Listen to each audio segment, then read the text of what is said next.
अस्सलाम वालेकुम दोस्तों, उम्मीद है आप सब लोग खैरियत से होंगे। Welcome back to my YouTube channel gain with Tahseen. आज हमारे साथ इरफान अहमद अल्लाह वाला मौजूद हैं, जो कि बहुत सारी ऑर्गेनाइजेशन चला रहे हैं, जिसमें से एक ऑर्गेनाइजेशन का नाम है पाकिस्तान पेपर। इनसे हम आज क्या डिस्कस करेंगे, ये जो फ़ंड हमारे रेस करते हैं वो कहाँ यूटिलाइज़ होता है, स्टार्टअप पे हम डिस्कस करेंगे। इसके अलावा हम जो इनका बनो काबिल प्रोग्राम चल रहा है वो क्या क्या एक्टिविटी परफॉर्म करता है। अस्सलाम वालेकुम सर। वालेकुम अस्सलाम। पहले तो यही सवाल बताएं ना कि आप मतलब जैसे मैं आदमी घबराते हैं, हम लोग जो काम करने वाले होते हैं ना, कहते हैं भाई काम में हमें पैसे मिल जाएंगे, सियासत में तो कुछ नहीं, हुँ। और फिर मसाइल ही पैदा होते हैं। तो आपके माशाल्लाह इतने सारे बिजनेसेस हैं। अच्छा भाई, कारोबार ऐसा है कि मेरे वाले साहब का कागज़ का कारोबार है। तो हम कागज़ बेचते हैं, उसको मँगवाते हैं, काटते हैं, मुख्तलिफ़ प्रिंटिंग प्रेसेस और हम्म। अखबारात वाले हमसे कागज़ ख़रीदते हैं। दूसरा जो कारोबार है वो ये है कि ये जो बाकी जितने कारोबार हैं ना, ये एक शौक के अंदर आए। शौक ये था कि मैं और रेहान भाई अपने वाले साहब के साथ क्वेटा बहुत जाते थे गाड़ी में। ठीक है। तो हम देखते थे कि यहाँ से वहाँ तक पूरा बलूचिस्तान खाली पड़ा हुआ है। आप कभी भी जाएँगे ना तो आपको मिट्टी ही मिट्टी नज़र आएगी। ऐसा ही है। तो मैंने सोचा कि जब बड़ा होऊँगा ना तो मैं तो ये सारी ज़मीन खरीद लूँगा एंड मैं इसको ग्रो कर दूँगा, कुछ भी लगा दूँगा। मगर ये क्या बात है कि सारा ये जो हमारे से पहले वाली जनरेशन है हम्म। इतनी निकम्मी है कि इसने कुछ भी नहीं किया। अच्छा, ये मैंने ना बाकायदा अपनी एक डायरी में ये 2 काम लिखे और उनमें से एक काम मैंने आपको सुना दिया। एक भी बड़ा मज़े का है, लेकिन चलें पहले ये इसकी बात कर लेते हैं। ठीक तो है। बड़े हो गए, भूल-भाल गए, किसी ने याद दहानी कराई कि यार कोई बचपन की ऐसी ख्वाहिश तो मुझे याद है कि ये तो एक बड़ा मिशन था कि मैं ये करूँगा। तो अब मैंने ना ये जो सोलर पैनल्स का कारोबार किया तो मुझे अंदाज़ा ये हम्म। था कि मैंने कहा मैं सोलर को सीखूँगा। सीखने का सबसे अच्छा तरीका कारोबार वाले आदमी को तो ये आता है ना कि उसका कारोबार शुरू कर दो, खुद ही आ जाता है सब कुछ। तो और सीख के ना बलूचिस्तान में जगह-जगह ये लगाऊँगा, पानी निकालूँगा, उससे बलूचिस्तान को एक के अंदर एग्रीकल्चर का काम करूँगा। ठीक है। फिर मेरे ज़हन में ये आया कि भई ज़मीनें इंडिविजुअल्स नहीं खरीद सकते इतनी, और ना उनके पास कभी इतने पैसे हो सकते हैं, और ऋषि रेश भी किसी हद तक कॉमिक के अंदर होते हैं। उसके अलावा जितने भी होता है वो पब्लिक की इन्वेस्टमेंट्स को साथ लेने की ज़रूरत है। हम्म। तो मैंने जो है एक फॉरेस्ट्री की कंपनी बनाने की कोशिश करी और उसके अंदर एक्सपर्टीज़ हासिल करने की कोशिश करी कि जिसमें हम यानी एग्रीकल्चर और दरख्त और इस तरह के पौधे लगाएं, और उसको हम इसके अंदर इतनी एक्सपर्टीज़ हासिल कर लें अपनी प्राइवेट कंपनी के अंदर हम्म। कि हम उसको फिर पब्लिक लिमिटेड कंपनी बनाएं, लोगों के शेयर्स इस बात के लिए लें कि लोग ये। इस नीयत से ज़मीन ख़रीदें, कि लोग इस नीयत से हमारा शेयर ख़रीदें कि उन्होंने एक दरख्त ख़रीद लिया है। और सही एक है। दरख्त के अंदर 100 फुट जगह होती है, 10 बाय 10 पे एक दरख्त बन जाता है। तो एक शेयर पर 4,000 रुपये का इसने ले लिया तो उसके इतने पैसे भी हो गए कि वो ज़मीन भी आ गई, उसको और क्या। 4-4 साल चलाने के पैसे भी आ गए। इसमें इतना नफ़ा है कि 10-20% लोगों को हर साल नफ़ा भी मिलेगा, आबादियाँ भी हरी भरी होती रहेंगी, और पाकिस्तान की इकॉनमी के लिए भी पैसे बन जाएंगे। तो इसलिए चलो। मैंने ये फॉरेस्ट्री का काम करना शुरू किया। इसके अलावा हम जो तीसरा काम, सोलर भी मैंने आपको बता दिया किस वजह से शुरू किया। चौथा काम मैंने ये शुरू किया कि चूँकि हम एनर्जी के अंदर आ गए, तो हम्म। जो वेस्ट लकड़ी होती है या अगर लकड़ी उगाई जाए तो उस उगाई हुई लकड़ी को हम पीस के उसकी छोटी-छोटी सी गोलियाँ बना लेते हैं जिसको हम पैलेट्स कहते सही। हैं। और ये पैलेट्स जो हैं वो गैस की तरह, गैस के अल्टरनेटिव के तौर पे इस्तेमाल हो सकती हैं। तो इंडस्ट्री को ख़ास करके, छोटे कमर्शियल्स को ख़ास करके, बेकरी वाले, इस तरह वाले जिनके पास गैस नहीं आ पा रही और उनको इम्पोर्टेड एलपीजी लेनी पड़ रही है, उसकी जगह वो इस लकड़ी को इस्तेमाल कर लेते हैं। तो ऐसे सैकड़ों हज़ारों लोगों के लिए एक लोकल रोज़गार बन जाएगा हम्म। और उनका मसला हल हो जाएगा। तो ये इंशाल्लाह। कारोबार हमने इसलिए शुरू किया। फिर सियासत में आना कैसा हुआ आपका? अब ठीक है। मैं इस्लामी जमीयत तलबा में था, जो जमात इस्लामी की स्टूडेंट ऑर्गेनाइजेशन है। और जब हम्म। मैं क्लास 8 में था, और उस वक्त से मैं इस्लामी जमीयत तलबा में हूँ। तो यानी 13 साल की उम्र थी। अच्छा। तो हमें ये सिखाया जाता है, और हमारा ये यकीन है कि हम दुनिया में जो भी काम करेंगे वो इसलिए करेंगे कि आखिरत में हमें उसका अजर मिलेगा, ठीक है। और दुनिया में अल्लाह ताला उसके साथ साथ बरकत भी देगा। लेकिन हमारी नीयत आखिरत के अजर की होती है। इसलिए हम लोगों को ये तालीम, हम शुरू से हमने कुरान पढ़ने पे ज़ोर दिया, कुरान को समझने पे ज़ोर दिया। तो जमीयत हमको ये सिखाती थी कि आप कुरान ज़रूर पढ़ें। तो मुझे याद है कि जो स्टूडेंट लाइफ़ है, उसमें कोई दिन ऐसा नहीं गुज़रा था जिसमें मैंने कुरान को तर्जुमे से ना पढ़ा। माशाल्लाह। अगर मौका ना मिला, जैसा ठीक आपने है। कहा कि आप ज़रा जल्दी-जल्दी में हैं, तो हाँ। तय करके हम क्या करते थे, सिर्फ़ एक आयत खोल लेते थे, एक आयत पढ़ी उसका तर्जुमा पढ़ा, अगर उसमें कोई ऐसी बात है तो देखी, और कभी कभी वो 2-3 मिनट के अंदर भी वो काम हो जाता था और अगले काम पे चले जाते थे। लेकिन जमीयत ने इस तरह से डाल दिया था कि हम ज़रूर जो है वो कुरान को तर्जुमे से पढ़ें। पढ़ें, माशाल्लाह। अब मैं इंटर में था तो जमीयत ने हमें इतना सिखाया था कि हम मुझे जितने मेरे साथी होते थे जमीयत में, मेरे हुँ, हम चूँकि कारोबारी फैमिलीज़ हैं ना सारी की सारी, तो ये 9-10 से ही दुकान जाना शुरू हो जाती।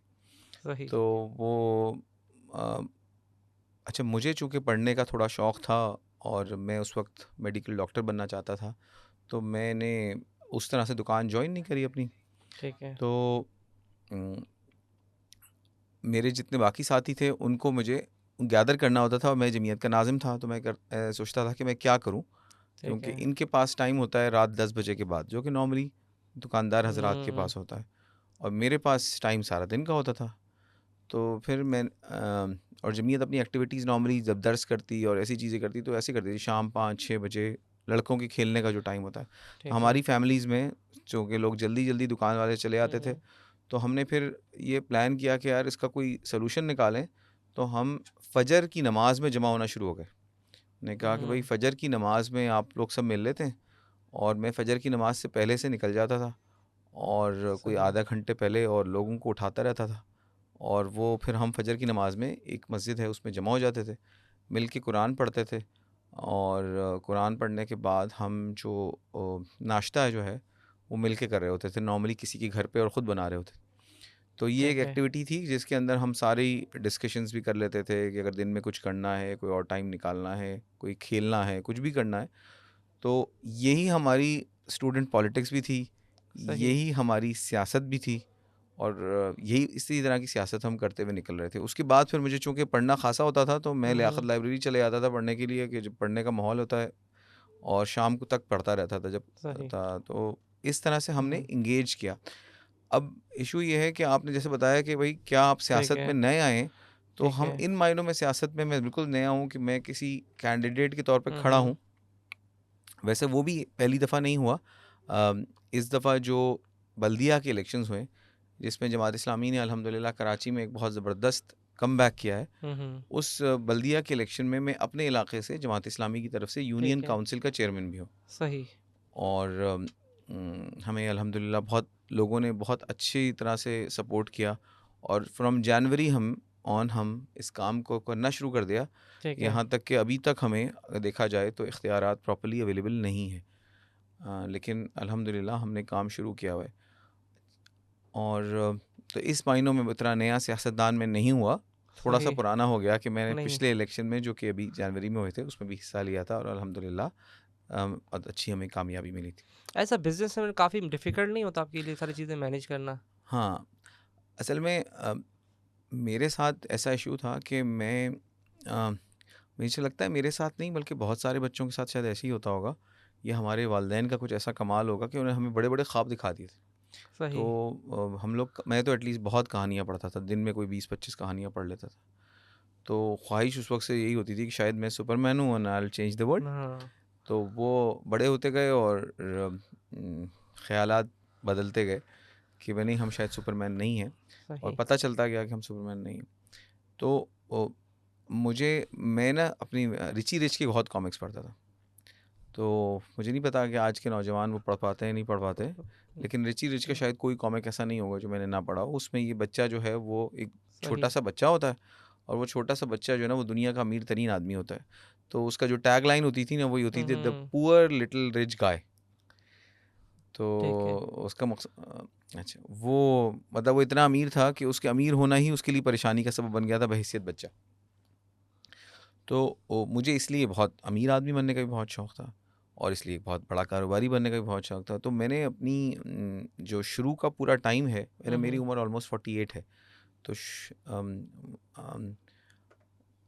मैंने अपना मेजर टाइम जो है वो जमात इस्लामी की एक्टिविटीज़, फैमिली की एक्टिविटीज़ के अलावा जो है वो ज़्यादातर इसी काम पे दिया कि मैं कारोबार अच्छा कर सकूं। तो ठीक अल्हम्दुलिल्लाह है। वालिद साहब ने कारोबार दिया, उस कारोबार को संभाला, उसको आगे बढ़ाया, अल्हम्दुलिल्लाह एक अच्छी पोजीशन पे आ गए, और कारोबार के अंदर जो जो करने की ख्वाहिशात थी वो करी।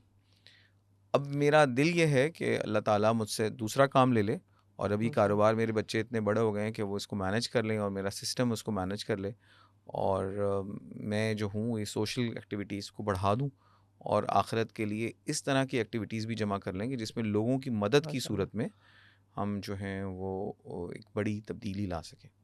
नहीं, माशाल्लाह बहुत अच्छा कॉन्सेप्ट है। मुझे भी ये आता है कि ऐसा क्या आपको मोटिवेट करता है कि यार अब ऐसा क्या आपके पास प्लान है फ्यूचर के अंदर? अब जब पार्टी आपने जॉइन की है, तो एक स्पेसिफिक पर्पस होता है ना कि यार मैं इस कैटेगरी, जैसे आपका एक बनो काबिल का प्रोग्राम चल रहा है, राइट? तो उसमें होता है कि वो आपकी टीम है, ठीक है, यार आप यूथ को कर रहे हैं। आपका अपना क्या है कि आप क्या चेंज लाना चाहते हैं? अच्छा देखें, मैं जब से सोशल चीज़ों में हुँ, हुँ। इन्वॉल्व हुआ ना, तो मैंने पाकिस्तान के मसाइल में से एक बड़ा मसला समझा। हुँ, अच्छा, मेरी आम स्लैंग ज़बान में उस मसले का नाम है सानूकी। यानी अगर ये पंजाबी स्लैंग तुझे क्या है तुझ टर्मिनोलॉजी है कि मुझे क्या फ़र्क पड़ता है, हाँ, मैं क्यों करूँ? तो ये जितने सरकारी इंफ्रास्ट्रक्चर हमारा चल रहा है, ये सानूकी पे चल रहा है कि जो परेशानी है होने दो, मुझे कोई फ़र्क नहीं पड़ता, जो मसला है होने दो, मुझे कोई फ़र्क नहीं पड़ता। और इसके नतीजे में ओवरऑल छोटे छोटे काम भी नहीं हो पा रहे, जिसकी वजह से बड़े बड़े असरात आ जाते हैं।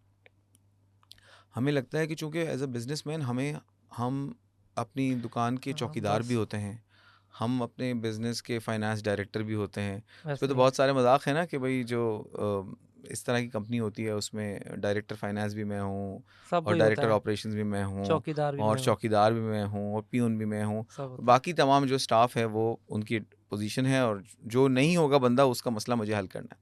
तो वैसे हम ही। किसी ना किसी हद तक सोल्यूशन फाइंडर हो जाते हैं कि भाई इस मसले का क्या हल है। जो नॉर्मल सरकारी लोग होते हैं उनको इस तरह की अप्रोच नहीं होती, क्योंकि उनको कोई ना कोई शुरू से पोजीशन मिली होती है और उनके पास एक सानूकी का जो कॉन्सेप्ट है होता वो है उनके कॉन्सेप्ट बिल्कुल पक्का हो चुका है।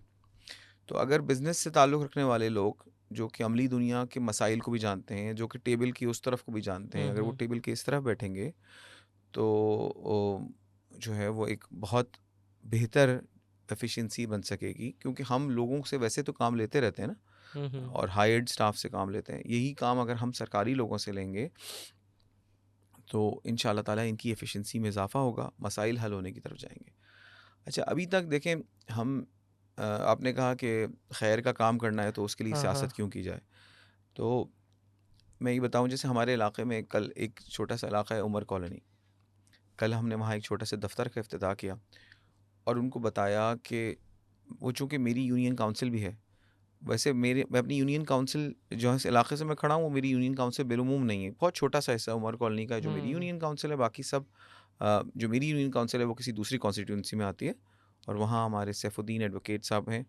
तो और मैं जो हूँ जिस एरिया से खड़ा हूँ वो लाइंस एरिया है, समझ चला। वो अ, महमूदाबाद है, वो अख्तर कॉलोनी है, वो आज़म बस्ती है, और इसके अलावा PECHS ब्लॉक 6 है, और कराची एडमिनिस्ट्रेटिव सोसाइटी। ठीक है। ये सब मिला के कोई 10 लाख की आबादी है जो सरकारी स्टैट्स के मुताबिक है, और कुछ 4 लाख कुछ हज़ार इसके वोटर्स हैं। मैंने उस उमर कॉलोनी के प्रोग्राम में ये बताया कि हमने आपके इलाके में बत्तियां लगाई, हुँ, हमने आपके इलाके में जो गटर लाइंस होती हैं ना वो चोक हुई हुई थी, तो विंचिंग कहलाती है, एक मशीन होती है जिसमें एक बाल्टी डाल दी जाती है एक तरफ से और हुँ, दूसरी तरफ से निकाल दी जाती है, तो वो लाइन साफ़ हो जाती है। तो विंचिंग कराई, हुँ, हमने आपके इलाके में उन गटर के जो ढकने हैं वो अरेंज किए, हमने वहाँ से मलबे साफ़ किए, फिर आखिर में बताया भाई ये सारे के सारा काम हमने चंदे के पैसे से किया। ठीक है। सरकारी हैसियत में होने के बावजूद हमें सरकारी तरफ से कुछ भी नहीं मिल सका, और जब कुछ नहीं मिल सका तो हमने चंदा किया, बत्तियां खरीदी, गटर के ढकने बनवाए, गटर खोलने वाले लोगों को हायर्ड स्टाफ पे रखा, अपनी चिंचियाँ लीं, उसमें सामान उठवाया, जो कुछ कर सकते हैं करवाया। सही। इसलिए कि हमें लोगों ने मुंतखब किया है तो हम ये नहीं कह सकते कि हम कुछ नहीं कर सकते। फिर मैंने बताया कि जमात इस्लामी ने उसी इलाके में एक वाटर फ़िल्टर प्लांट लगाया। अब ठीक जमात है। इस्लामी उस इलाके में दूसरा वाटर फ़िल्टर प्लांट लगा रही है। फिर जमात इस्लामी ने वहाँ पे बनो काबिल का एक के नाम से एक अपने दफ्तर के अंदर एक फैसिलिटी खोली, हुँ, जहाँ हम हुँ, ट्रेनिंग प्रोग्राम दे रहे हैं मोबाइल को ठीक करने का, और सोलर का प्रोग्राम भी शायद वहाँ शुरू हो गया। और ये स्किल डेवलप यानी बनो काबिल के 2 सेक्शंस हुँ, हमने कर हुँ, दिए। एक है वो जो आईटी से रिलेटेड है, और ठीक है। एक वो है जो स्किल रिलेटेड है, यानी जो ज़्यादा पढ़े लिखे लोग नहीं हैं और वो आईटी नहीं करना चाहते और वो ऐसा काम करना चाहते हैं जिससे वो फ़ौरन बरसा रोज़गार हो जाए। हुँ, तो हमने ऐसे स्किल सिखाने का इंतज़ाम किया है जो कि बढ़ाते रहेंगे। मैंने उनको बताया कि देखें, ये जो वाटर फ़िल्टर है इसका चंदा हमने इंग्लिस्तान में जमा किया था, दूसरा वाटर हाँ, फ़िल्टर कहीं कहीं अमेरिका से जमा करके लाए होंगे। हमने ये सारे काम कर दिए। लेकिन जो हमने वहाँ स्कूल बनाया है बैठक के नाम से, और वहाँ वो भी चलाते हैं, उसके पैसे भी हम चंदा से जमा करते हैं। ये सारे चंदे जमा करके पैसों से हम गुजारा कर रहे हैं और आपका खिदमत का काम दे रहे हैं। मैंने कहा एक छोटी सी मिसाल सुने। हुँ, हुँ, यहाँ पे जो अ, हमारे मैंने मेरी यूनियन काउंसिल में जो एमपीए के लिए खड़े हैं, वो उनका नाम है सईद गनी। वो सही। सिंध गवर्नमेंट की तरफ से सेहत के भी वज़ीर रहे हैं। वो सिंध गवर्नमेंट की तरफ से एजुकेशन के भी वज़ीर हैं। अच्छा, मैंने आपको छोटी सी स्टार्ट जिक्र करता हूँ कि पैसे सरकार के पास कितने होते हैं। तो अगर हम एक एजुकेशन की खाली मिनिस्ट्री की बात कर लें, तो हमने उसका बजट निकाला कितना था। तो आपका क्या ख़्याल है सिंध में कितना एजुकेशन का बजट होगा? मैंने खुद गवर्नमेंट स्कूल से पढ़ा है। हुँ। मैं किसी कौन से प्राइवेट गवर्नमेंट स्कूल से? आपने नाइजीरिया का नाम लिया था हाँ। ना, तो मैं नाइजीरिया में मेरे 18 साल नाइजीरिया में गुज़रे हैं, तो मुझे बहुत वहाँ अच्छा हो जाएगा फिर तो। हम इस तरह की मज़ीद बात कर लें। तो सिंध ठीक आपके है। ख़्याल में गवर्नमेंट तो के इनके स्कूल बहुत का पैसे होते हैं तकरीबन, मुझे इतना आइडिया है कि वो एक-एक जो टीचर था ना उस वक़्त के दौर में 80,000 रुपए सैलरी थी। आज से 20 साल पहले की बात बता रहा हूँ। अच्छा, तो आप ये सोचिए कि सिंध का तालीमी बजट है इस वक़्त 310 अरब रुपए। हुँ, 310 अरब को ज़रा 100 से मल्टीप्लाई कीजिएगा। कैलकुलेटर में भी नहीं आएँगे आई थिंक। 31,000 तक 31,000 करोड़। करोड़। ये वो रुपए हैं कि जो हमें हमारे यहाँ खर्च होते हैं हर साल तालीम के नाम पे। 48,600 कुछ तकरीबन स्कूल्स हैं सिंध भर में। अगर फ़ी स्कूल पैसे भी लगा लिए जाएँ, हुँ, जो कि अच्छा, अब सिंध में जो स्कूल्स हैं कोई बहुत छोटे से हैं, कोई बड़े हैं, और एक स्कूल में पैसे लगा लिए जाएँ तो 65 लाख रुपए बनते हैं। एक साल में 65 लाख रुपए फ़ी ये स्कूल तो मैं खर्च बहुत होते हैं। अच्छी तरह से समझ सकता हूँ। अच्छा, अब आप ये समझिए कि आपने सरकारी स्कूल में हुँ, पढ़ा है, हुँ, आपके बिल्कुल। बच्चों की उम्रें क्या हैं? मेरे बच्चों की तो अभी 7 साल की उम्र है, मेरी ठीक ज़्यादा है, नहीं। आपने उनके स्कूल में दाखिल करा दिया? नहीं, अभी नहीं, अभी तो वो ऐसे ही अच्छा, क क्या आप किसी सरकारी स्कूल में दाखिल कभी कराएँगे? सोच भी नहीं सकते। अच्छा, क्या आपके ख़्याल में इस पूरे 48,500 स्कूलों में से कोई एक स्कूल ऐसा हो सकता है जिसमें सईद गनी साहब, बिलावल भुट्टो साहब और हम जितने साहब जो साहब हैं, जो हुकूमतों में रहते हैं, इवन आज के जो चीफ मिनिस्टर साहब हैं, हुँ, हुँ। केयरटेकर, क्या उनमें से कोई आदमी ये माने कहेगा कि मैं अपने बच्चे को सरकारी स्कूल में पढ़ाऊँगा? बहुत मुश्किल है, ठीक, कोई एक सरकारी स्कूल वैसा नहीं दिखा सकते ना। नहीं दिखा सकते। इसका मतलब ये है कि हमारे पास पैसे हैं, हम खर्च कर रहे हैं, इतने खर्च कर रहे हैं जो प्राइवेट स्कूल सोच भी नहीं सकता। जहाँ तक कि इमारत मौजूद है, हुँ, उसका हुँ। किराया नहीं देना। जो एक बेसिक प्राइवेट स्कूल का खर्चा होता है, वो इमारत हुँ, का हुँ। किराया होता है। वो इमारत भी सरकारी है। उसके बाद इतना बड़ा फंड आता है और वो फंड जो है वो करप्शन की नज़र हो जाता है। अगर आपको अपने हालात ठीक करने, मतलब हुँ, मैं हुँ। पाकिस्तान का बड़ा टैक्स पेयर हूँ, ठीक है? तो मेरे पास से मैं टैक्स क्यों नहीं मज़ीद दूँ? मैं क्यों ना चाहूँ कि मैं टैक्स दूँ? इसलिए कि मुझे मालूम है कि ये पैसे तो सईद गनी साहब, पैसे तो बिलावल भुट्टो साहब, पैसे तो नवाज़ शरीफ साहब, मैं हुँ, एक सियासतदान का नाम लेता रहूँ, खुदा ना ख़ास्ता इन पे कोई ज़ाती अटैक नहीं है। लेकिन बात ये है कि ये सही। सियासतदान या वो एडमिनिस्ट्रेशन जिसके हाथ जो सियासतदानों के अंडर काम करती है, हुँ, हुँ। उनकी करप्शन और उनकी नाअहली, ये 2 मसाइल हैं। वो करप्ट भी हैं और इस काम को करने के अहल भी नहीं। तो इस वजह ये उनके हाथों में चले जाएँगे और चल के ज़ाया हो जाएँगे। तो मैं कोशिश करूँगा कि मैं टैक्स बचा लूँ, ठीक है। टैक्स ना दूँ, कम से कम दूँ, क्योंकि मुझे मालूम है कि ये मेरे ऊपर नहीं खर्च होने। अगर उसकी जगह मेरे अंदर ये एहसास पैदा हो जाए कि ये पैसे जो आएँगे, ये मेरे मुल्क के बच्चों पे लगेंगे, तो मैं अगर आगे बढ़ के मैं से मुराद हम सब हैं। हम सब चंदे की सूरत में जितने पैसे दे देते हैं खैराती इदारों को, अगर उतने ही पैसे हम हुकूमत को, अगर हम टैक्स खुशी से दे रहे हों, तो कितने पैसे हैं हुकूमत के पास अपने, बिल्कुल सही। और वो हमें एहसास हो कि वो लगने वाले हैं। छोटी सी मिसाल और देते हैं। हम्म, हाँ, मैंने आपको बताया कि अल्हम्दुलिल्लाह अल्लाह ने अच्छा कारोबार दिया, अच्छे पैसे कमाए। मैंने अपने बच्चों को अमेरिकन स्कूल में नहीं पढ़ाया, मैं उनको आइडियोलॉजी देना चाहता था, तो मैंने उनको उस्मान ठीक है। पब्लिक स्कूल में पढ़ाया। ये जमात इस्लामी का बनाया हुआ स्कूल है। तो अगर हमने जो इदारा बनाया, हम उस पर इतना फ़ख्र करते हैं कि अपने बच्चों को वहाँ भेजते हैं। अगर यही हमारे हाथ में सरकारी स्कूल आएंगे, तो हम उन सरकारी अभी हम उन सरकारी स्कूलों की क्या पोजीशन ले आएंगे।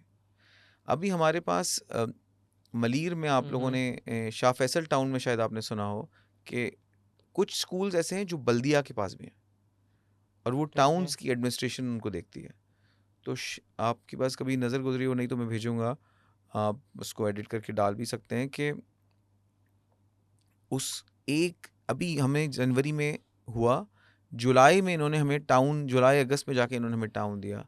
वो शाह फैसल टाउन का स्कूल जो बिल्कुल टूटा इस हालत में था कि गिर जाएगा, उसको इन्होंने इतना खूबसूरत बना दिया कि यकीन मानिए आप अपने बच्चे को और मैं अपने बच्चे को उस स्कूल में भेज सकते हैं। माशाल्लाह।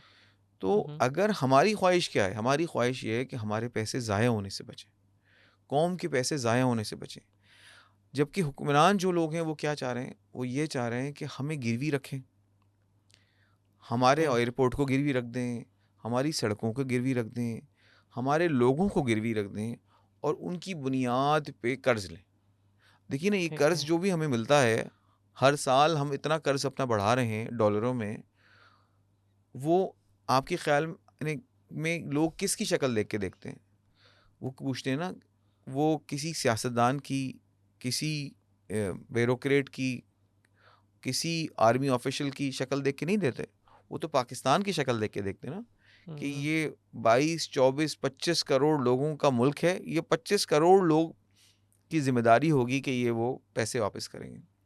ठीक है। इसका मतलब है हर आने वाला बच्चा जिसके पास दूध पीने के पैसे ना हो, उसके पास लाखों में और शायद आगे कुछ दिनों में जाके करोड़ों में उसके ऊपर कर्ज हो जाए। तो हम में से कुछ लोग तो ऐसे हैं कि जो अपना पासपोर्ट बदलवा के भाग जाएंगे, लेकिन बाकी तो हरे पासपोर्ट के साथ जितने लोग रह जाएंगे, उनको वो कर्ज देना है ना। बिल्कुल सही। तो हम अपनी जनरेशन को क्या छोड़ के जा रहे हैं? तो इसीलिए मैंने सोचा कि भाई अब जो है ना, वो हम ये वाले काम पे तवज्जो दूं। पैसे कमाने की जो शौक़ था वो पूरा कर लिया, कारोबार बढ़ाने का जो शौक़ था वो पूरा कर लिया। इंशाअल्लाह ताला अल्लाह ताला अपनी बरकत से उसमें और इजाफ़ा करेगा। सही। लेकिन अब सोशल कामों में, और सोशल काम ये वाले तो हम बहुत करते रहे कि हम पानी के कुएँ खुदवा दें, हम स्कूल बनवा दें, हम बत्तियाँ लगवा दें। अब हम सरकारी काम जो है ना, जो सरकारी पैसे हैं, वो सही जगह पे लगवाने का काम करें, और ये हमारा सोशल काम है। और इंशाअल्लाह ताला अगर ये सही हाथों में आ जाएगा, तो यही पाकिस्तान जो 1960 की दहाई में एक एशियन टाइगर कहलाता था, और आज अगर माने या ना माने हम एशियन बैगर हो गए, कि जहाँ जाते हैं एक भिखारी मिलता है और वो पाकिस्तानी होता है। अब मक्का मदीना भी जाते हैं तो फ़ौरन ही एक बाजी आके रख लेती हैं कि जी साढ़े कोल पैसे नहीं हैं, तुसी कोई इमदाद दे दो, या हमारे पास कोई अंग्रेज़ी में, कोई उर्दू में अपनी बातें बता रहा होता है। तो मतलब भिखारियों की भी बाकायदा फ़्लाइटें जाती हैं यहाँ से। तो हम तो इंटरनेशनल बेगर्स हो गए। तो हमें अपने आप को, अपनी शनाख्त कैसे बदलेंगे? हमारी जी। शनाख्त, कौमें अपनी हुक्मरानों के दीन पे होती हैं। हुक्मरान जैसे होते हैं, कौमें वैसे बन जाती हैं। तो अगर हमारे हुक्मरान ऐसे होंगे जिनको जो दिखाएंगे कि हम जो हैं वो आपके लिए कुछ करना चाहते हैं, और ख़ुद अपनी जेबों में कुछ नहीं लेके जाना चाहते, तो जमात इस्लामी से अच्छी चॉइस कैसे मिलेगी? हाँ, अगर लोग कहेंगे कि जी आप ये दावा कर रहे हैं, तो हम कैसे मान लें? दावा तो बहुत सारे लोग बहुत अरसे से करते आ रहे हैं, और जो भी दावा देते, हम जिसके दावे का शिकार हो जाते हैं, वो हमें बाद में कहीं जाके हमारा सौदा कर लेता है। तो जमात इस्लामी की क्रेडिबिलिटी है कि जमात इस्लामी को जब कोई पोजीशन मिली, उसका जो आदमी बाइख्तियार हुआ, उसने कोई एक आने की करप्शन भी उसके ऊपर प्रूवन नहीं हो सकी कि भाई उसने कोई करप्शन की, बल्कि उसका लाइफस्टाइल ही चेंज नहीं हुआ। हम तो एग्जाम्पल से ही बात कर सकते हैं ना, आपकी प्रीवियस के जी। एग्जाम्पल कैसी थी। भाई हमारे 3 लोग शायद वजीर बने ज़ियाउल हक साहब की गवर्नमेंट में, और उन्होंने कहा था कि हम 90 दिन के अंदर इलेक्शन करा देंगे, और उन्होंने 90 दिन के अंदर इलेक्शन नहीं कराए, बल्कि 10 ओके। साल से ज़्यादा खींच लिया उन्होंने। तो जितने हमारे वजीर बने थे उन्होंने 90 दिन बाद इस्तीफ़ा दे दिया। उनमें सही। प्रोफेसर गफ़ूर अहमद कराची की एक मशहूर शख्सियत। प्रोफेसर गफ़ूर साहब जिस हालत में पहले रहते थे वही उनकी आखिर तक हालत रही। खुद ही अगर कि उनके पास कोई जाता था वो अपने हाथ से चाय लेकर ठीक आते थे। है। तो अगर यहाँ तक कि वो मुल्क के तमाम वज़ीर आज़म, मुल्क के तमाम सदूर के साथ बैठते थे, वो मुल्क की सबसे बड़ी सियासी इत्तेहाद के सेक्रेटरी जनरल थे, इनकी हालत तो नहीं बदली। फिर हमारे अब्दुल सत्तार अफ़गानी साहब 80s की दहाई में कराची के मेयर बने, और फिर वो 2 दफ़ा मेयर बने। वो 2 दफ़ा मेयर करने से पहले वो एक लांडी के फ्लैट में रहते थे। लांडी कह रहा हूँ, लियारी के फ्लैट में रहते थे। आज उनके बच्चे उसी लियारी के फ्लैट में वही चौथी तीसरी मंजिल पे अभी भी रहते हैं। तो अगर ऐसे अजीम लोग हों जिनके हाथ में पूरी मुल्क का ख़जाना आ जाए और वो उस ख़जाने को अमानतदारी से खर्च कर लें, तो वो हमारे लिए मिसाल है ना। हमारे सलूशन का, हमारी प्रॉब्लम का सलूशन है ना। हमारा मसला सिर्फ ये है कि हम उस सलूशन को देख नहीं पा रहे। तो ये जितनी इलेक्शन कैंपेन चला रहे हैं, लोगों के पास जा रहे हैं, आपसे आके मिल रहे हैं, इसका मकसद सिर्फ इतना है कि हम लोगों के दिलों को दस्तक दे सकें। काश उनकी बात समझ में आ जाए।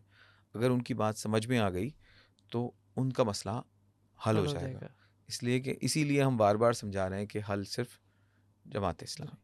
अच्छा, इसमें एक चीज़ और है, वो ये है कि तो पहले तो आप इलेक्ट होंगे तो सब कुछ करेंगे ना। जो मैंने भी इशू देखा है वो ये देखा है कि इलेक्शन का प्रोसेस ही अच्छा नहीं है। ठीक है। क्योंकि अभी मुझे पता है कि लास्ट टाइम जो इलेक्शंस हो रहे थे उसमें मुझे 100% हमारे जितनी कम्युनिटी के बंदे थे उन्होंने सब आप ही को वोट दिया है, लेकिन सेलेक्ट नहीं होते। उसके अंदर हमारी यूथ क्या किरदार अदा कर सकते हैं या हम लोग कैसे उसको प्रोटेक्ट कर सकते हैं, ये मुझे लगता है पहले इंपॉर्टेंट है कि आप सेलेक्ट होंगे तो सब कुछ होगा ना। वो तो फिर हमारा ख्वाब वैसे रह जाता है।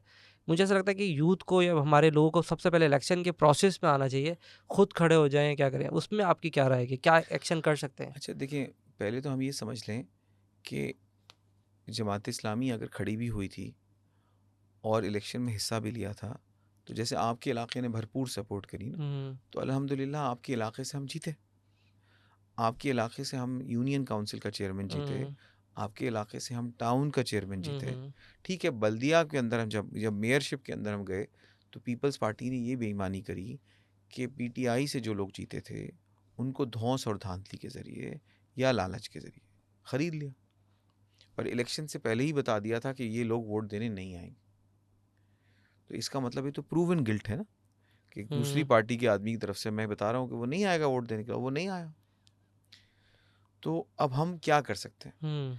एक काम जो कौम लोग कर सकते हैं ना, वो ये कर सकते हैं कि बिल्कुल तय करके इस दफ़ा तय कर लें कि भाई ये जितनी भी सीटें हैं ना, ये सारी की सारी जमात इस्लामी को देनी है। ऐसा नहीं होना कि हम किसी की मोहब्बत में, किसी के जुल्म के रिएक्शन में, किसी के लालच में, किसी को जीतता हुआ देखकर। अच्छा, ये भी एक बड़ा मसला है कि हमारे जो लोग हैं उनके अंदर ये मिथ है कहीं से कि वो ये कहते हैं कि हम जो आदमी जीत रहा होगा ना उसको वोट देंगे, अगर हमने उसको वोट नहीं दिया तो हमारा वोट ठीक है। ज़ाया हो जाएगा। तक इस मिथ को भी तो ठीक करने की ज़रूरत है ना, कि वोट क्या है। वोट ये है कि मेरी राय क्या थी। तो सही। अगर अगर मेरी राय हक के साथ थी और लोगों की राय गलत की तरफ थी और काम आखिर में गलत हो गया, तो मुझे तो अपने ऊपर प्राउड होना चाहिए ना कि मेरी राय जो है वो ठीक थी। देखो, अगर ये लोग मेरी वही। बात मान लेते तो। लेकिन कौम को अंदर एक कोई इस तरह का इल्यूजन पैदा है कि हम जीतने वाले का साथ देंगे। तो इसीलिए बहुत सारे लोग इसलिए जमात इस्लामी को वो साथ वोट नहीं दे रहे होते थे कि यार हमारा वोट ज़ाया हो जाएगा। तो अव्वल बात तो ये है कि अगर आपकी राय वो होनी चाहिए कि जो आपके ख्याल में हक की बात है। फिर वो जीते या हारे ये उसका मसला नहीं होना चाहिए, उसने अपनी राय ठीक दे दी। दूसरा ये कि अगर गवर्नमेंट के वसाइल अच्छे लोगों के हाथ में आएंगे, आपके ऊपर खर्च होंगे, तो इंशाअल्लाह ताला हम आगे की तरफ जाएंगे। तीसरी बात ये है, युवा ने वापस बोला कि अगर हमें वोट देना है तो हम कंफ्यूज ना हो। इस दफ़ा दिस इज़ द टाइम सिर्फ और सिर्फ जमात इस्लामी को वोट दें। किसी और को ना दें, इससे कन्फ्यूजन होंगी, इससे लोग, क्योंकि जमात इस्लामी के लोगों के मुतालिक और बहुत सारी बातें हो ना हो, ये तो बिल्कुल एक तयशुदा बात है ना कि वो बिकेंगे नहीं, ये तो 100% है। वो पूरे के पूरे वोट देने आएंगे, वो अपना सौदा नहीं करेंगे, तो भाई वो जितने भी आ जाएंगे ना, वो अपना सौदा नहीं करेंगे, अपना असर लेकर आएंगे। लेकिन अगर वो ज़्यादा आएंगे तो उनके हाथ में ज़्यादा पावर होगी, ज़्यादा बड़ा काम हो सकेगा। अच्छा, फिर जब इलेक्टोरल प्रोसेस हमारे यहाँ जो होता है वो होता क्या है, इन्होंने खुद, आप देखिए ना, इलेक्शन कमीशन ये बात कह रहा है कि आप उन्हें लिख के दिया है कि 4 लाख कुछ हज़ार वोट्स हैं और आबादी 10 लाख है। तो ये कि इसका मतलब है क्या है, वो जो बाकी 6 लाख लोग हैं, क्या वो 18 साल से छोटे हैं सारे के सारे? ऐसा तो नहीं होगा। तो एक तो नंबर ऑफ होना क्या चाहिए, आपका जो आईडी कार्ड नंबर हो वो आपका वोटर नंबर हो, और ऐसे ही जब हर जो भी वोटर हो, जो भी आईडी कार्ड होल्डर हो, वो ऑटोमेटिकली वोटर हो, वो जहाँ चाहे जाके वोट दे दे। लेकिन ये इतना फजूल सिस्टम इसलिए बना के रखते हैं, बैंक अकाउंट तो आपके मोबाइल फ़ोन पे खुल जाता है, ऐसा ही है, घर कंपनी बैठे। कंपनी तो अपने मोबाइल फ़ोन में बैठे खोल सकते हैं, लेकिन वोट देने के लिए आप अपने मोबाइल फ़ोन पे वोट नहीं दे सकते। आपको कोई बहुत ही एक कॉम्प्लेक्स सा सिस्टम होगा, मालूम करना पड़ेगा कि मेरा कौन सा हलका है, उसमें मेरा कौन सा पोलिंग स्टेशन है, और मैं वहाँ तक पहुँचूँ। तो ये जो कॉम्प्लेक्सिटी रखी हुई है, ये ख़ुद एक मैल इंटेंशन का बुनियाद है। उसकी वजह ये है कि बाकी लोग इन्वॉल्व ना हो। तो हमारी आबादी का मैक्सिमम 22-24% वोट मिलते हैं हमें, यानी जो 10 लाख की आबादी में 4 लाख वोटर हैं, सही, 4 उसका लाख भी वोटर में 20%। 25% लोग वोट देंगे, तो ठीक कितने है, लोग रह गए? 1 लाख। 1 लाख रहेगा 4 लाख में से ठीक है। 4, हाँ ठीक है। और अगर 1 लाख वोटर में से जब वोट बटेंगे, तो जिस आदमी को 40, 45, 50 हज़ार वोट मिल गए, 55 हज़ार वोट मिल गए, वो जीत वो जाएगा, जीत और जाएगा, वो ये तय हो जाएगा कि वो 10 लाख लोगों का नुमाइंदा है। ऐसा ही यहाँ है। तक कि 10 लाख में से सिर्फ 55 हज़ार लोगों ने उसको वोट दिए। सिस्टम इतना अच्छा नहीं है। इस सिस्टम ऐसा को ही है। अच्छा होने की ज़रूरत है। इस सिस्टम को मैक्सिमम लोगों को इंगेज करने की ज़रूरत है। लेकिन मसला ये है कि लोगों को एतमाद ही नहीं है ना। लोग लोग तो, यानी अगर आप कहें वोट देना है, लोग कहते हैं हमें वोट नहीं देना भाई, हमें मालूम है कुछ नहीं हो सकता। यानी हाँ, पाकिस्तान के डिमोटिवेट। मुस्तकबिल से लोग डिमोटिवेट हैं, मायूस हैं। इस मायूसी से निकलने का मसला ये है कि जो भी कोई आता है, और अगर लोग किसी आदमी पर भरोसा कर भी लें, और फिर वो किसी ना किसी वजह से वो भरोसा टूट जाता है। तो ये भरोसा टूटना एक बहुत बड़ा वजह है इस बात की कि लोग आगे नहीं बढ़ते। तो इस दफ़ा दिस इज़ द टाइम, इस दफ़ा जमात इस्लामी का साथ दीजिए। जमात इस्लामी 1947 से पाकिस्तान के अंदर मौजूद है। 1970 में भुट्टो साहब को सबसे ज़्यादा वोट मिले थे, भुट्टो साहब की पीपल्स पार्टी को, मगरबी पाकिस्तान में। और जो नंबर 2 वोट मिले थे वो जमात इस्लामी को मिले थे। तो अगर मैंने लोगों से कहता हूँ कि अगर 1970 में भुट्टो साहब की पीपल्स पार्टी की जगह मौलाना मौदूदी की जमात इस्लामी जीत जाती, तो पाकिस्तान का क्या हाल होता आज? सबसे पहले तो पाकिस्तान एक मुल्क होता है ना, पाकिस्तान और बिल्कुल बांग्लादेश। ऐसे ही होता। पाकिस्तान नहीं टूटता, इसलिए कि ये वो लोग हैं जो अपने इक़्तिदार की खातिर कह देते हैं उधर तुम उधर हम सही उधर है। नहीं आएंगे, तुम इधर नहीं आओ। अगर आपने सुना हो कि मशरक़ी पाकिस्तान में अवामी लीग जीती ना, उसका हक था कि वो जीतती, वो उसके पास ज़्यादा वोट थे, उसके पास ज़्यादा मेंबर्स थे, वो पाकिस्तान में हुकूमत बनाती। लेकिन ठीक इन्होंने है। कहा नहीं, उधर तुम इधर हम, मुल्क तोड़ देंगे लेकिन हकदार सही को है। हक नहीं देंगे। क्यों? अपना ज़ाती लालच। हम जब तक इस लालच के सिस्टम से नहीं निकलेंगे कि माइट इज़ राइट, यानी, और जो हमारी आवाम है, हमारा भी मसला ये है कि मेरा चोर जिंदाबाद, तेरा चोर मुर्दाबाद। यानी मैं अगर किसी से सियासी तौर पे अलाइंड हूँ तो वो जिंदाबाद ही है, चाहे वो चोर है। और अगर मैं किसी सही। सियासी तौर पे अलाइंड नहीं हूँ तो फिर वो चोरी कर रहा है। तो चोरी चोरी है, चाहे मैं करूँ या आप। तो इस चीज़ को दूर करने की ज़रूरत है। अगर जमात इस्लामी 1970 से एज एन ऑप्शन अवेलेबल है, और हमने बहुत सारी चीज़ें करके देख ली हैं, तो हम अगर एक आदमी सिर्फ यही सोच कर ले यार इस दफ़ा इनका साथ दे दो। और दूसरी बात ये है कि ये वो लोग हैं जिनको हमने जब दिया है डिलीवर किया है। इन्होंने डिलीवर किया है। नेमतुल्लाह खान साहब का जिक्र आपसे नहीं कर सका था। नेमतुल्लाह खान साहब को 4 साल मिले थे, और वो अगले 4 साल उनको सिर्फ इस वजह से नहीं मिल सके कि परवेज़ मुशर्रफ साहब को MQM की हिमायत चाहिए थी। यानी हमारे यहाँ छोटी छोटी चीज़ों पे ये मुल्क की तकदीर बेच देते।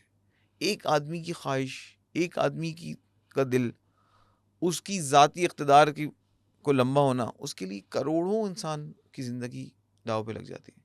जमात इस्लामी के लोग के मुतालिक लोग कहते हैं आप बहुत ईमानदार लोग हैं, लेकिन ये सही है। सियासत व्यासत आपके करने का काम नहीं है। आप चंदा जमा किया करें, हाँ, ऐसा ही है। आप खैरात का काम किया करें, आप बनो काबिल बनाया करें। ये सियासत तो बदमाशों का काम है। तो जब तक बदमाशों के हाथ में हमारा पावर रहेगा, हमारा नुमाइंदा बदमाश होगा, हम तो फिर हम इंटरनेशनल बेगर ही रहेंगे ना। सही।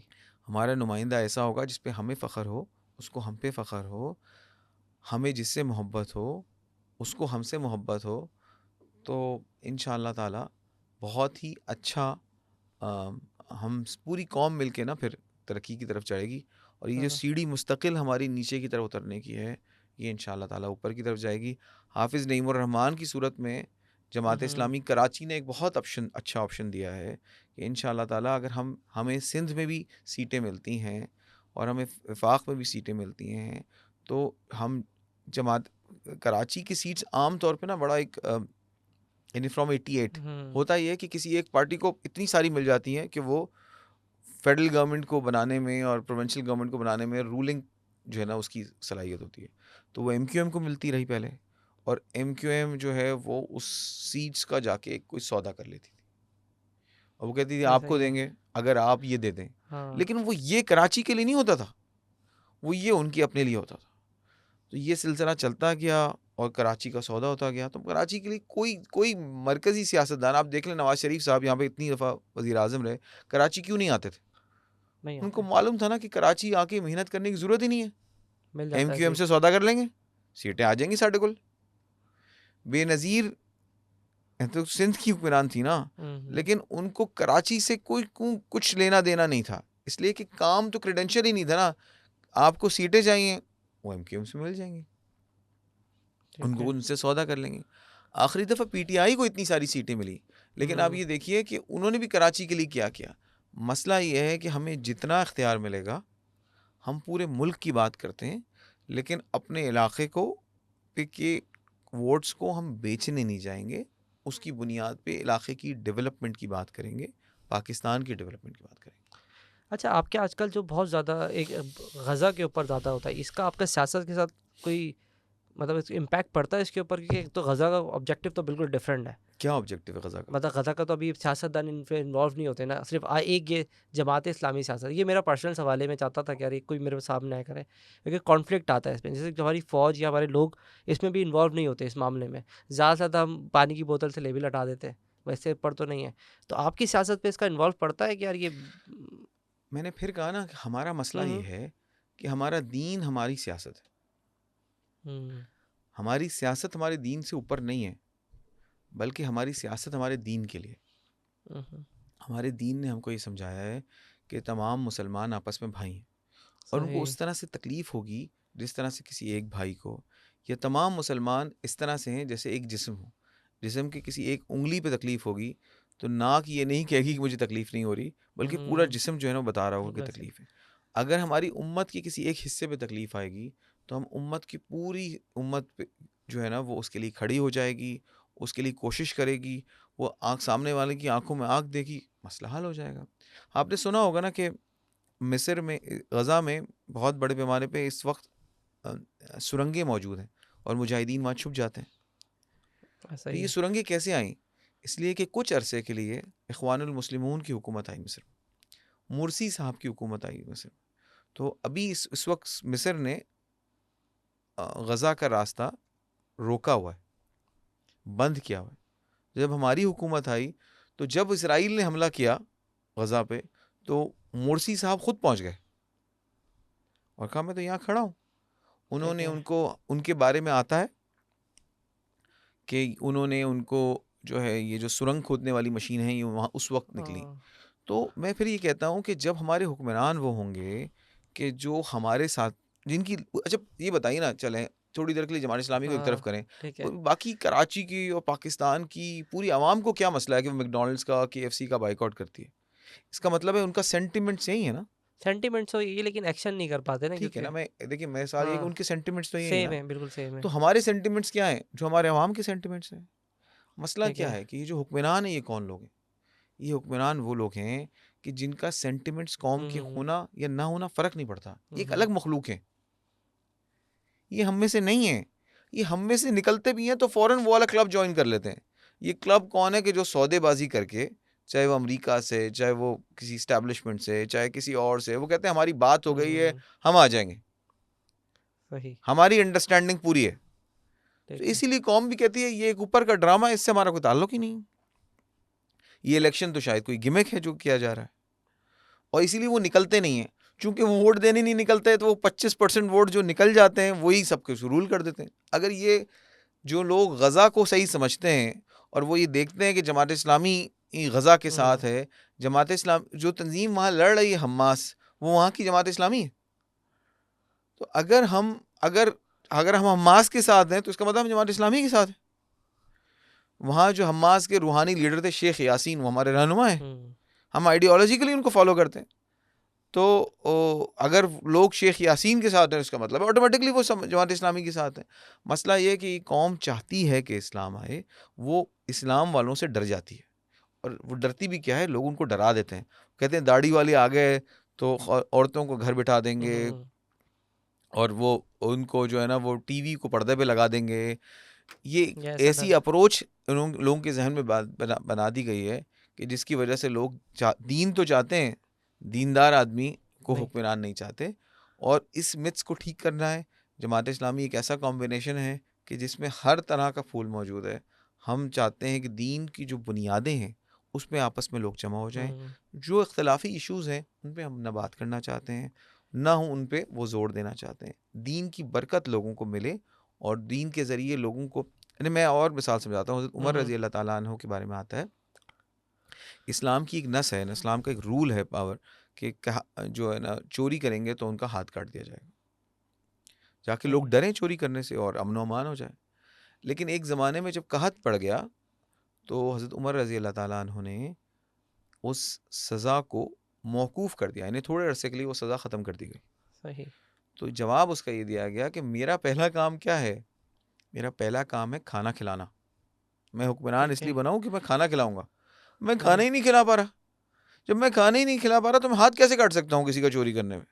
जब मैं खाने का इंतज़ाम कर दूंगा उसके बाद हाथ काटना मेरी जिम्मेदारी। तो ठीक ये है। है इस्लाम की अप्रोच।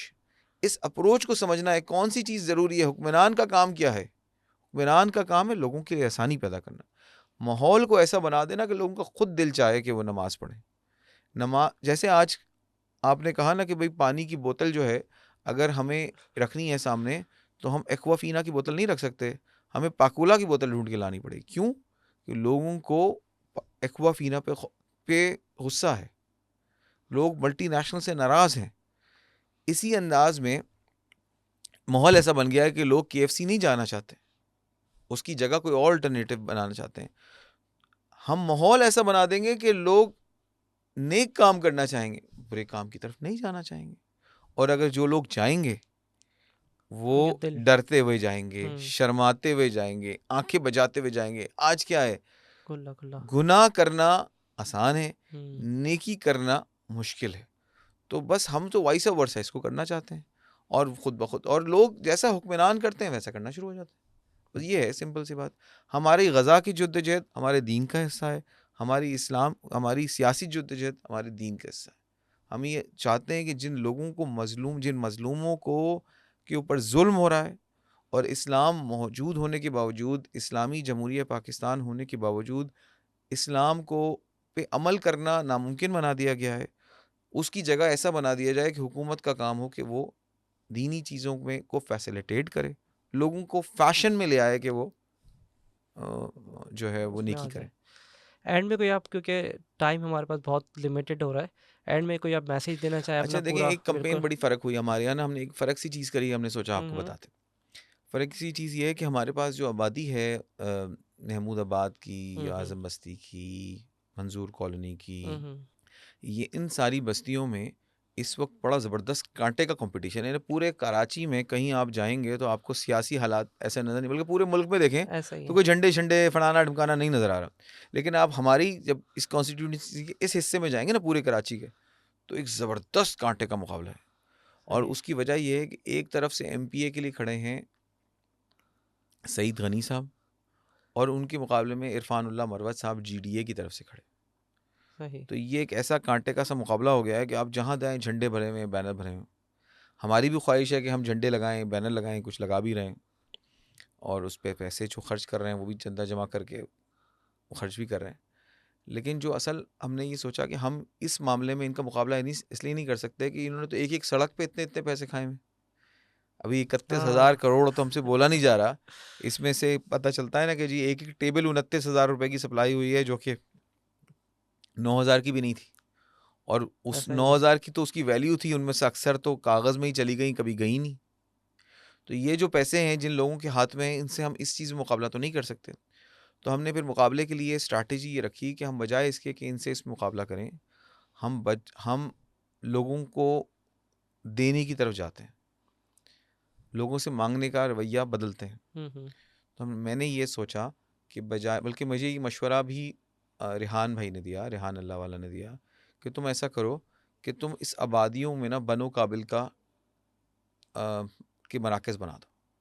ठीक है। तो हमारा इरादा ये है कि अब हम 2 मराकज़ बनाएंगे, और हमने 2 लोकल प्रोग्राम्स रख दिए, बनो काबिल लाइंस एरिया और हाँ। बनो काबिल चनेसर टाउन।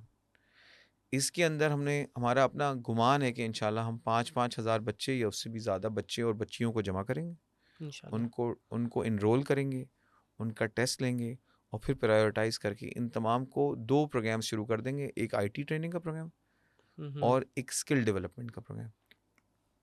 फिर रेहान भाई ने भी कहा कि भाई शाहिद जोया को भी साथ में ला लो, और इनके साथ मिलके ना फिर हम जो है वो जो एंटरप्रेन्योरशिप का काम है वो भी वो शुरू कर देंगे, स्टार्ट छोटे करते हैं। छोटे कारोबार करने का।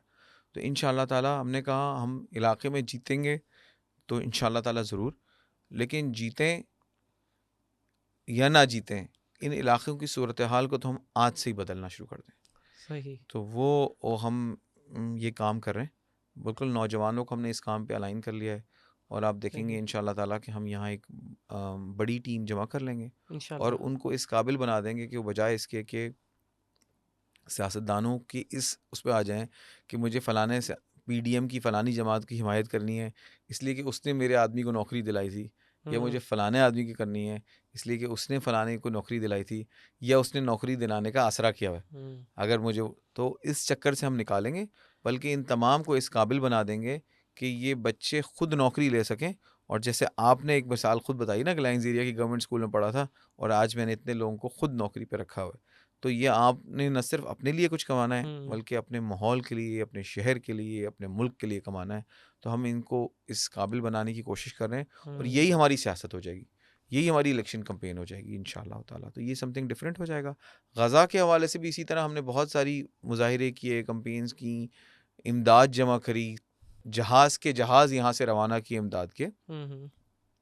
लेकिन इसके साथ साथ हाफिज़ नईम उर रहमान ने हमसे कहा कि यार कुछ और भी करना चाहिए। तो जो लोगों में इस वक्त अभी आपने बताया कि हमारे इलाके में पाकुला नहीं मिलती, तो हमने ये काम किया कि जो अल्टरनेटिव ब्रांड्स हैं उनको प्रमोट करें।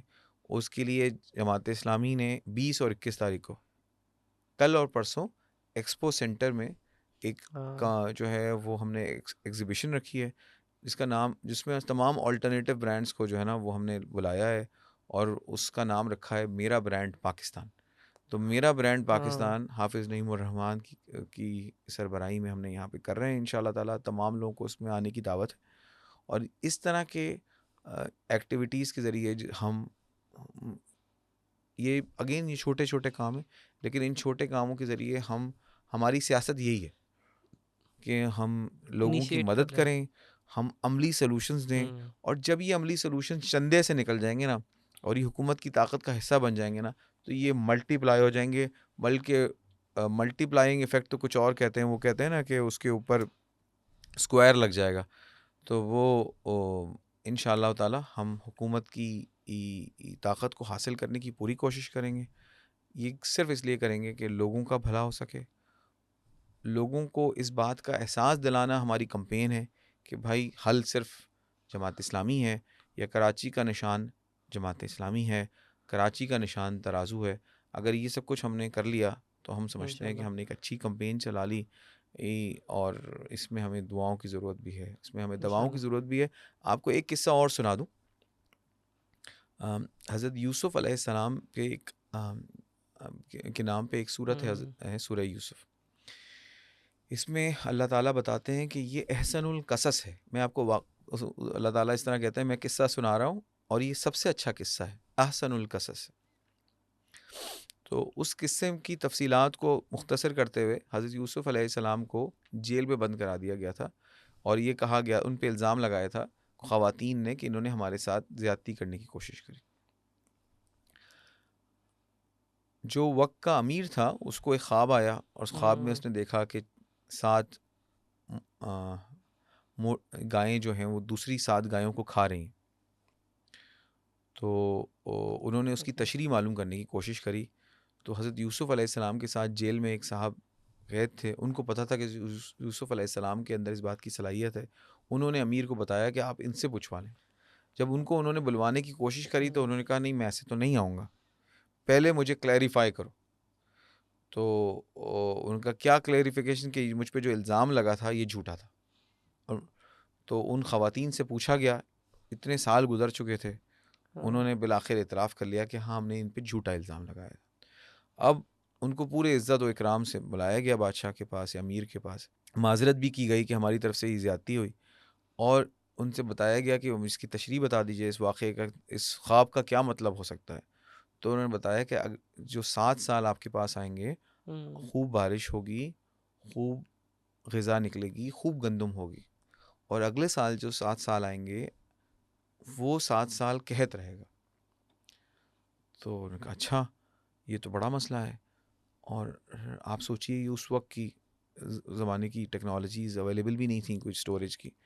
तो उनका इसका क्या करें। तो हज़रत यूसुफ़ अलैहिस्सलाम ने एक जवाब दिया। वो जवाब जो है ना, वो बहुत समझने के लिए, आज के हालात के लिए काफ़ी है। उन्होंने कहा, इसका हल ये है कि ख़ज़ाने की कुंजी मेरे हाथ में दे दीजिए। क्यों दीजिए? इसलिए कि मैं दयानतदार हूँ और इस काम करने का अहल हूँ। तो आपको बस प्रायोरिटी सिर्फ 2 होनी चाहिए, कि जिस आदमी के हाथ में आपने ख़ज़ाने की कुंजी देनी है, वो उसके पास 2 वो चीज़ें होनी चाहिए। एक, वो दयानतदार हो, और दूसरा, उस काम करने का अहल हो।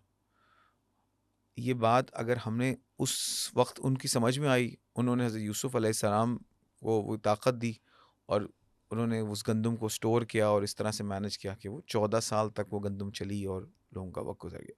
ये एहसनुल कसस अल्लाह ताला ने हमको इसलिए सुनाया है कि हम इसमें से अपने लिए हिदायत का सामान लें।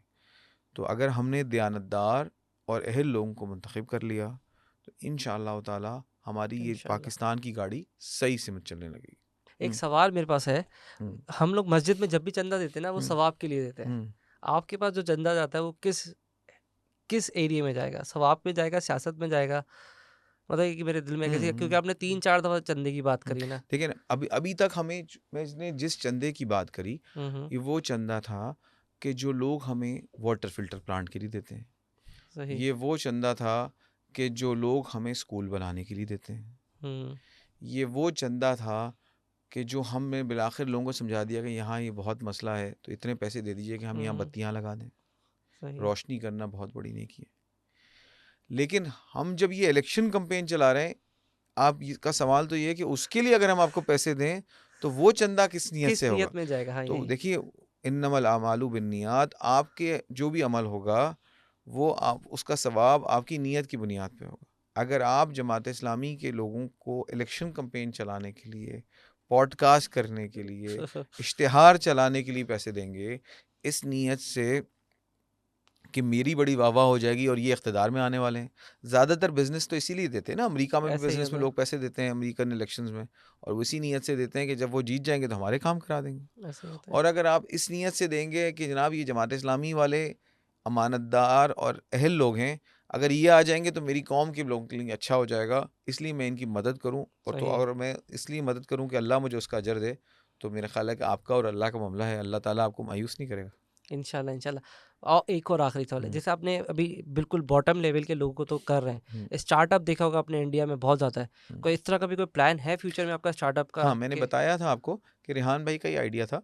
मैं अभी तक हम्म बात नहीं कर सका। मैंने ख़्याल ये था कि मैं शाहिद जोया को इस काम में साथ ले लूँ हम्म और शाहिद भाई से ही कहें कि हम आपकी मशीनें यहाँ मंगवा लेते हैं और फिर बच्चों को उनमें से, चूँकि मशीनों की वैल्यूज़ भी कम होती हैं और जो जिस काम को हम्म करना चाहे उसको फिर उस इलाके में एक डोनर भी क्रिएट किया जाए उसको, हम्म वो उसकी निगरान भी हो और इस तरह से इलाकों में छोटे छोटे कारोबार को हम उनसे किस्तों में दिलवाने का इंतज़ाम कर दें, कमा कमा के आपस पैसे देने का इंतज़ाम कर दें। इंशाल्लाह ताला इस काम को ज़रूर करेंगे इसी बनो इंशाल्लाह। काबिल के अंदर। आई होप कि आपको मेरी पॉडकास्ट पसंद आई होगी। लाइक और सब्सक्राइब का बटन दबाना नहीं भूलिएगा। मिलते हैं अगली पॉडकास्ट में। अल्लाह हाफिज़।